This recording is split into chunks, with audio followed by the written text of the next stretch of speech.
Welcome everybody. My name is Michael and today we're discussing about I'm bankless. Yeah, so I wasn't supposed to be bankless today. I was wanting to close my Chase account regardless when I came back to America, but while I'm still abroad, I'm moving back to America next month. I'm still abroad. It's going to be almost impossible for me to open a bank account in the US right now without being there in person. And even if I do, it just complicates things, right? So Chase closed my bank account.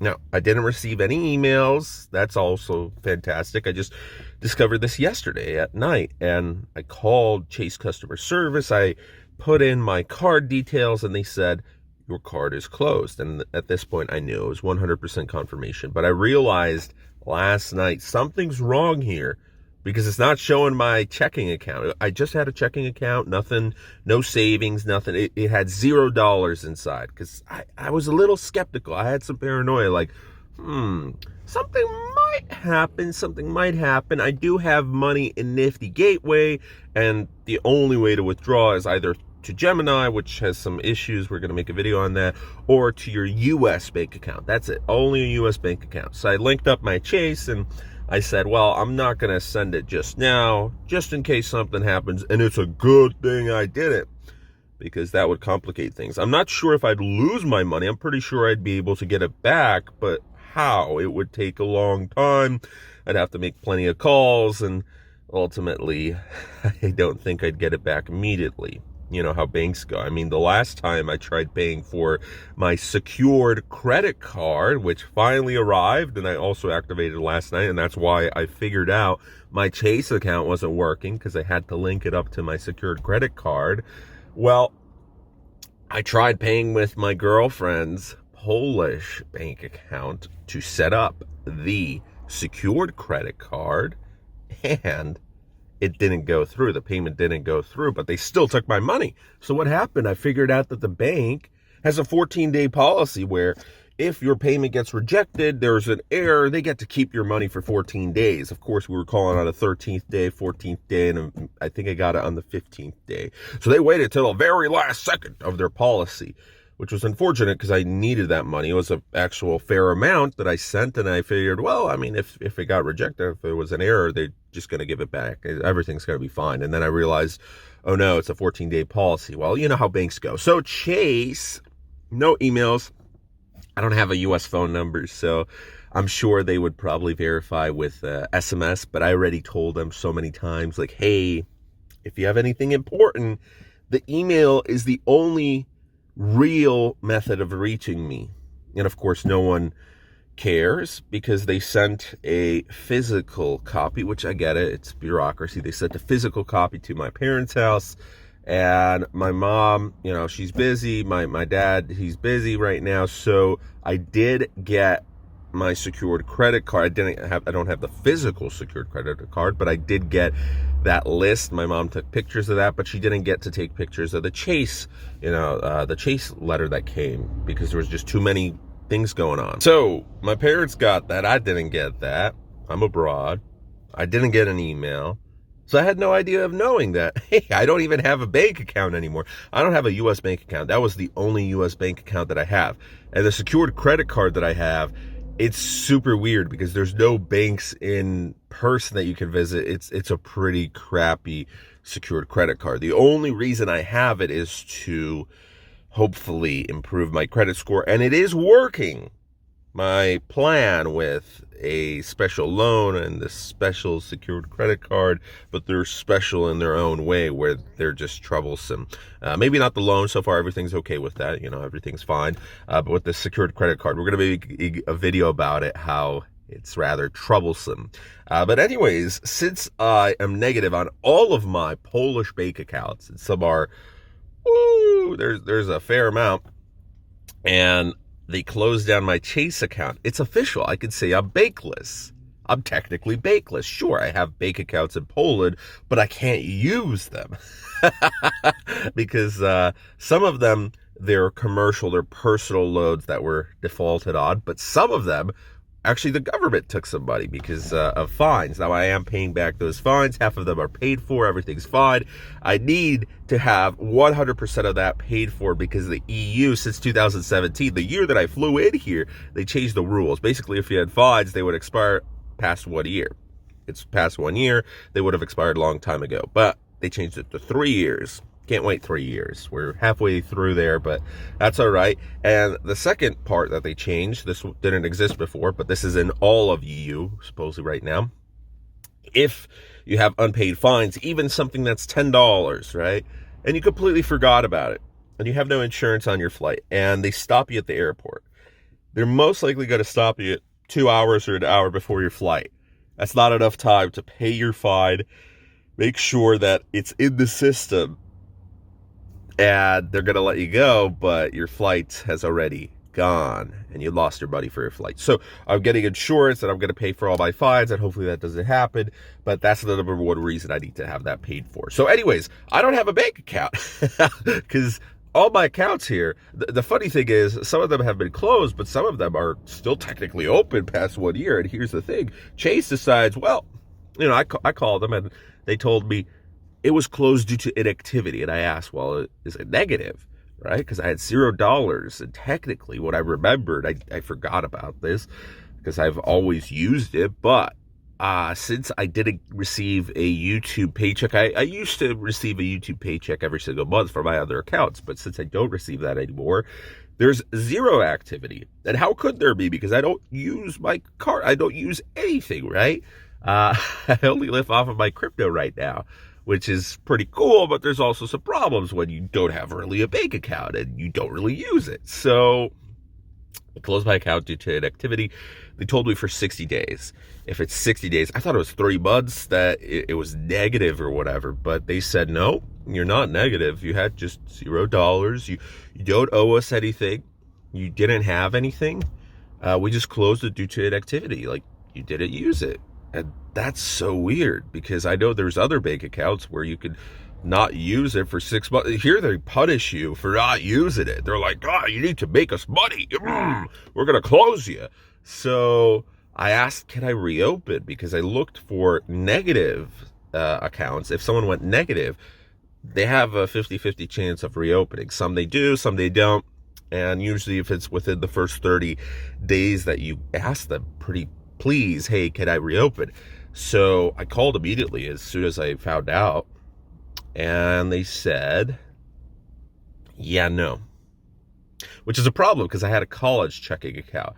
Not really sure how I had a college checking account. From what I can remember, there was this really cool Chase manager that's like, oh, you're still in high school? That's okay. We'll make you a Chase college account. And why is that important? Because there's lower fees, and they're a little bit better with college checking accounts than normal accounts if you forget a payment, if it's late payment, if it's whatever. So there's some benefits to it. It's not huge, but there's always some benefits. And I am going to be a college student. It's taking forever for them to accept me. So I'll probably find out. I was supposed to find out in March or this month, but maybe I get to find out next month. So anyways, since I still don't have proof that I've been accepted, I have to open up a normal account because I can't reopen that account. I have to open up a completely new account, which is so weird. And they're like, yeah, that account's permanently closed. So this is funny because there's been a few crypto influencers that have made videos about Chase. And I think Chase is kind of like the Coinbase of the banking world. Yeah, everybody's familiar with them. Because, hello, JP Morgan Chase, he was a industrialist, yes, a banker, a very well-known historical figure who once had so much money that he loaned the U.S. government. His total net worth was a percentage of what the U.S. government was worth, which was crazy. But that was, well over 100 years ago. So obviously the times have changed. The U.S. government has a lot more debt now, but that was the historical figure. The bank, obviously with him and his next of kin also dead, It's changed. It's changed a lot. The policies have changed, and I'm not a big fan of Chase. One of the reasons I'm not a big fan of Chase is the fact that if we look at the past 2 years, there's been so many problems. Here's why I wanted them to close. Here's why I wanted to close my account with them, but I didn't want them to close my account because while I'm still abroad, that complicates things, right? So let's get to the very end of the story. I called Chase many times while I was in Poland, while I was abroad, and I didn't have much money, but there was always some money in there, right? That's probably why they didn't close me, because they just wanted to make a quick buck. But they would freeze my account, and the only way to unfreeze your account, regardless of how much money you had, if it's $1, $100, $10,000, $50,000, there was people with $50,000 who had their accounts frozen because they were abroad, and they wanted to verify. Well, you know how they wanted to verify? By you actually going to a Chase branch. Well, gee whiz, that's a problem because there is no Chase branch in Poland. There is no Chase branch within the nearest 1,000 kilometers. And people were in Thailand, people were in China, and they're like, how am I supposed to get to a Chase branch in person? That's like thousands of miles away. So they would have to pay for a plane ticket. Their account's frozen, so hopefully they have another account, because if not, ooh, that's a problem. So thankfully, since it was a college checking account and my dad was still on it from a long time ago, I forgot about that, he was able to open it, but only when he had some free time after work, and he wasn't too happy about that, and I wasn't too happy. And Chase, well, they verified everything, and guess what? They froze me again a few months later, which was like, oh my geez, why? So I called them, I begged them to reopen, and my dad had to go again, which is so silly that you can't verify. So they would freeze accounts for no reason. For no reason. I was using my account. So they would punish me for using my account while you're abroad. You need to use it in America. And they would punish me. They wouldn't even freeze me. They would just close my account without my knowledge, really, while I didn't use it. So great. Thanks, Chase. Here's why I'm really upset about this. Obviously, it complicates things, but I have well over $1,000 in Nifty Gateway. And most of that is in NFTs right now. It's around like 1,500 or whatever. But I also have some money that's in my account balance, and it's just chilling there. And I use it for the draws on, the lotteries, but I can also use my Ethereum for that.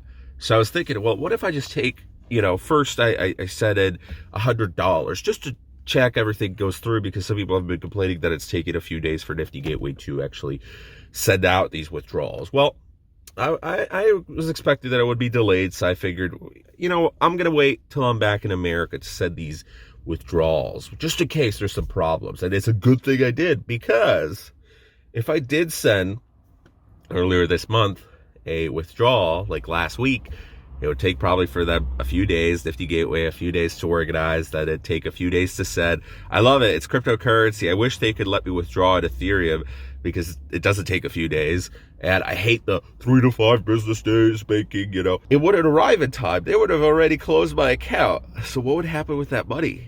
Since I can't reopen that, I can only open a new account. They're like, yeah, you can open a new account, which it only takes a business day for us to approve that, which I don't know if I want to do that, but I probably will have to. And then I'll close it myself a few months from now once I have a different bank account. I wasn't asking for this, Chase. So if I sent my money, I don't know what would have happened with it. It would be lost in the ether space. So that's great. I wish they had it. I'm sure it's somewhere in their policies, but as a long-time Chase customer, listen, Chase was my first bank, so I got it when I was like 16 years old, or I must have had it when I was 16, because I definitely was using it at 17 and 18. So I'm 23 now. I mean, that's a lot of years. Maybe I had it even at 15. I don't know. Long-time Chase customer, and this is how they treat me. Yeah, the past 4 years I've been living abroad. Listen, if your system was a little bit better, if, for example, like Bank of America, I don't have a Bank of America card anymore, but Bank of America wouldn't even let me use their website because I was a foreign IP address. And this new pretty bad secured credit card that I have, Open Sky, their website doesn't work on foreign IP addresses, so I need to use a VPN. I literally need to pay €5 for a VPN every month just to use that bank account, which is So technically I'm bankless, apart from that crappy bank. Don't really have anything in Poland, don't really have anything in America. That's the first time I can say that. I don't have an American checking account. I have no, I can't use OpenSky to receive withdrawals or anything. They're just going to take my money. So I don't have a bank account, which is kind of funny to say because I'm in cryptocurrency, and I guess that's a good thing, but it's not a good thing because I still need to cash out some money and I need to use it, and I'm buying a car and I'm flying back home in a few weeks, so it's a pretty uncomfortable situation. But that's my story. I know that there's plenty of people who also got their accounts frozen or closed even with hundreds of thousands of dollars in there a few years ago for using cryptocurrency and having cryptocurrency payments come into their Chase checking accounts. So obviously the times have changed because JP Morgan Chase CEO, well, he's been he's been backtracking on his Bitcoin thoughts, but still, wow. Thanks, Jamie Dimon. All right, guys, have a great rest of your day. Enjoy this video. Hit that subscribe button. Please leave a like, comment down your opinion below about Chase. I love Chase. Oh, yeah. Totally. Have a good one. Bye.